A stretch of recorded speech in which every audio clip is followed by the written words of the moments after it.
जीवन का एक ही उसूल रखें, यारी में गद्दारी नहीं और गद्दारों से यारी नहीं। हमेशा याद रखें, सफलता तभी मिलती है जब आपके सपने आपके डर से बड़े हो जाते हैं। मन और मकान को वक्त वक्त पर साफ करते रहना चाहिए, क्योंकि मकान में बेमतलब का सामान और मन में बेमतलब की गलतफहमियां भर जाती हैं। इसलिए मन में भरकर नहीं, बल्कि मन भरकर जिएं।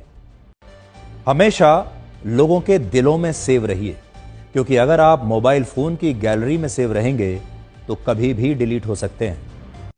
शतरंज में वजीर और जिंदगी में जमीर अगर मर जाएं तो समझिए खेल खत्म।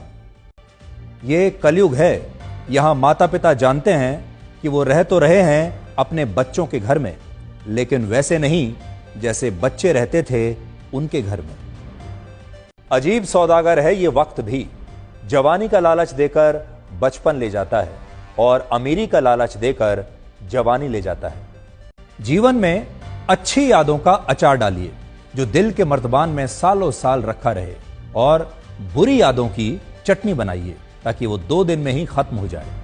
जिंदगी और चाय एक जैसी होती है, जैसे ही मजा आने लगता है तब खत्म हो जाती हैं। जीवन में आप कितने भी अच्छे कर्म कर लें, तारीफ तो शमशान में ही होगी। कड़वा सच यह है कि मृत्यु के बाद इंसान का सारा सामान दान कर दिया जाता है, लेकिन उसका कमाया हुआ सारा धन आपस में बांट लिया जाता है।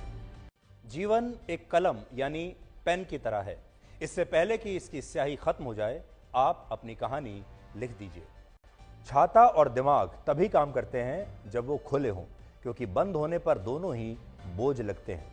शिक्षा एक ऐसा वृक्ष है जो दिल में उगता है, दिमाग में पलता है और जुबान से फल देता है। जिंदगी को समझना बहुत मुश्किल है, क्योंकि कोई सपनों की खातिर अपनों से दूर रहता है और कोई अपनों की खातिर सपनों से दूर रहता है।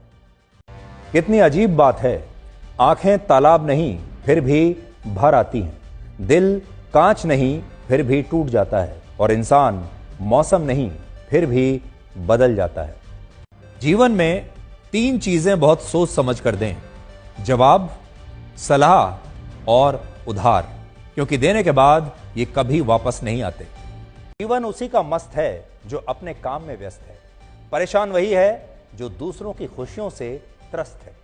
कभी पछतावा ना करें, क्योंकि अगर बीता हुआ समय अच्छा था तो वो यादगार है, और अगर बीता हुआ समय खराब था तो वो एक अनुभव है। अगर आपको कभी किसी चीज पर घमंड आए तो शमशान का एक चक्कर लगा लेना। आपसे भी बड़े बड़े और बेहतरीन लोग वहां राख बनकर पड़े हैं।